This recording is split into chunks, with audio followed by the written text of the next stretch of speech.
seja bem-vindo e seja bem-vinda ao Palavra Encarnada, nosso programa diário de meditação do Evangelho à luz do carisma. Hoje é segunda-feira, dia 24 de julho, e nós estamos reunidos, então, para meditar o Evangelho de São Mateus, capítulo 12, versículos de 38 a 42.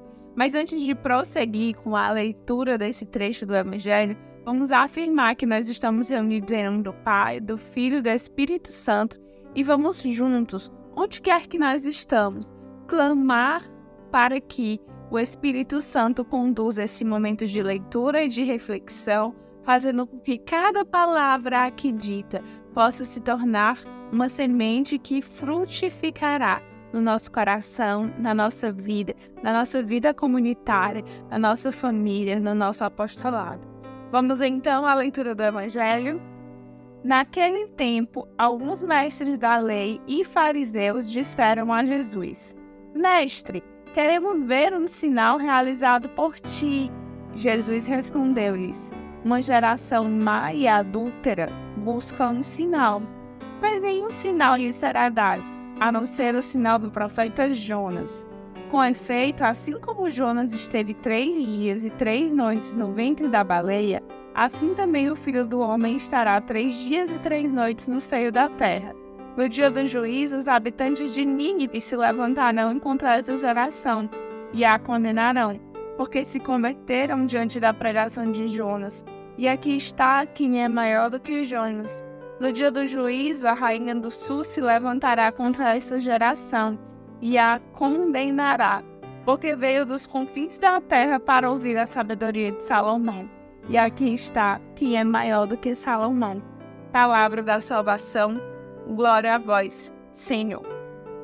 Então, hoje nós nos deparamos com um trecho, em que os fariseus fazem um pedido, os mestres da lei fazem um pedido para Jesus. E Jesus responde com um não, com um não bem redondo.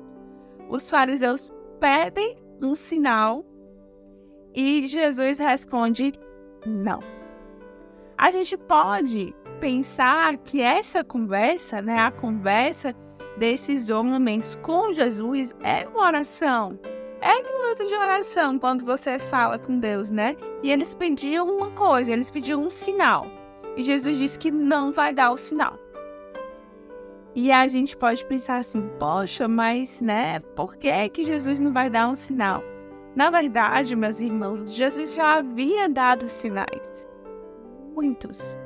Mas esses mesmos homens, eles faziam questão de não acreditar ou de duvidar dos sinais de Jesus. Eles só queriam um sinal como eles queriam. O sinal que eles queriam era um sinal que agradasse à vontade deles, e não os sinais que Jesus estava dando.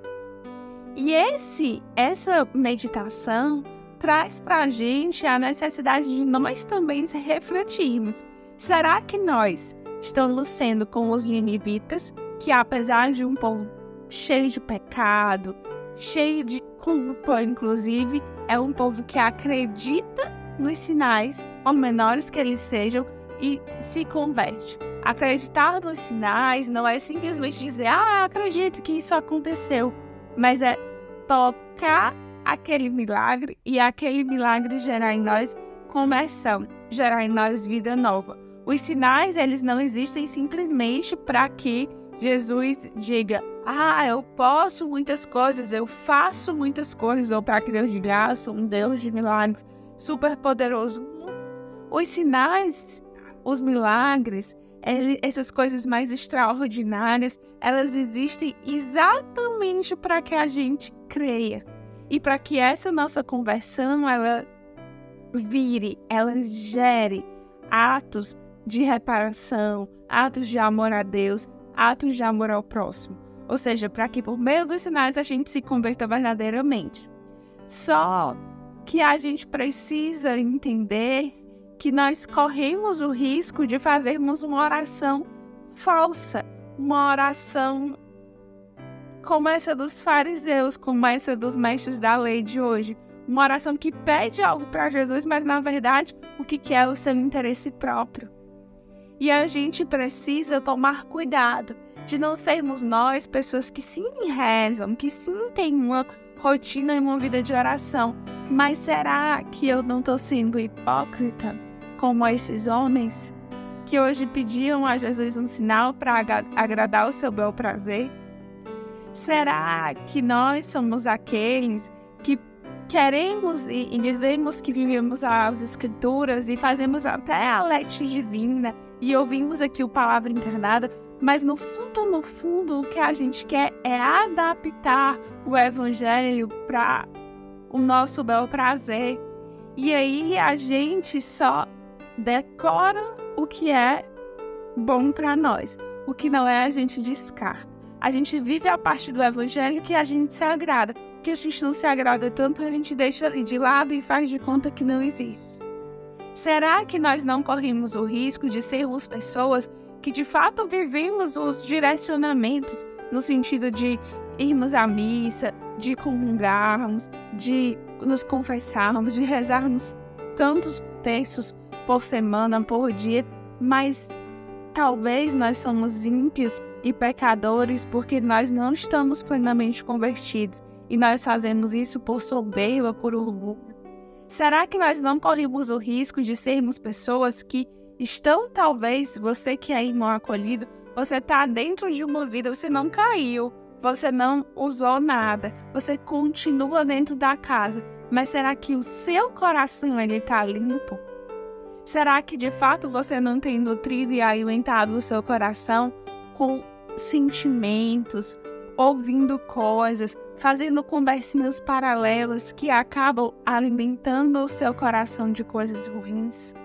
Será, meu irmão, minha irmã, que nós não corremos o risco de estar sim num serviço, de estar sim no apostolado, mas estarmos servindo por vaidade, por orgulho, até mesmo por amor ao lumen, para que o lumen cresça, para que o lumen seja reconhecido, para que as pessoas digam que o seu grupo é o melhor, para que as pessoas pensem que a sua equipe é a melhor, para que as pessoas achem que você chegou chegando e fazendo a diferença naquele setor, naquele ministério, naquele lugar onde você chegou.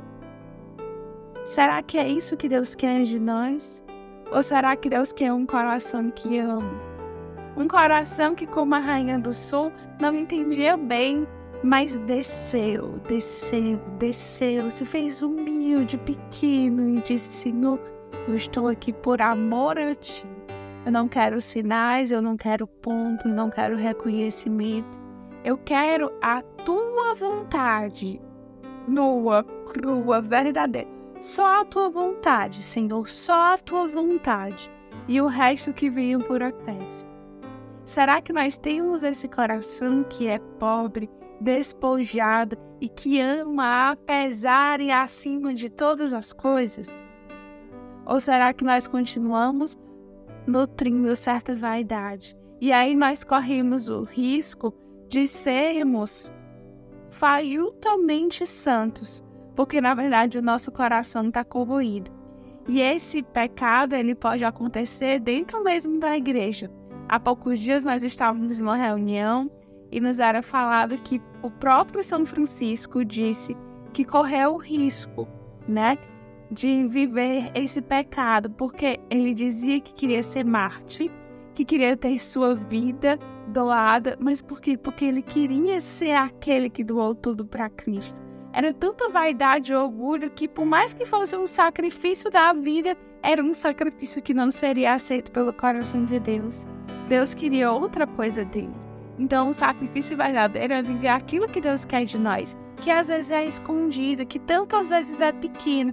E mesmo quando precisa aparecer, quando precisa estar à frente por algum motivo, é não estar à frente com um coração que deseja ser pequeno e desaparecer, para que Cristo cresça, para que Cristo vença. Então é preciso que nós tenhamos muito cuidado de nós não sermos como os mestres da lei, que, apesar de terem uma vida aparentemente reta, estão desagradando o coração de Deus.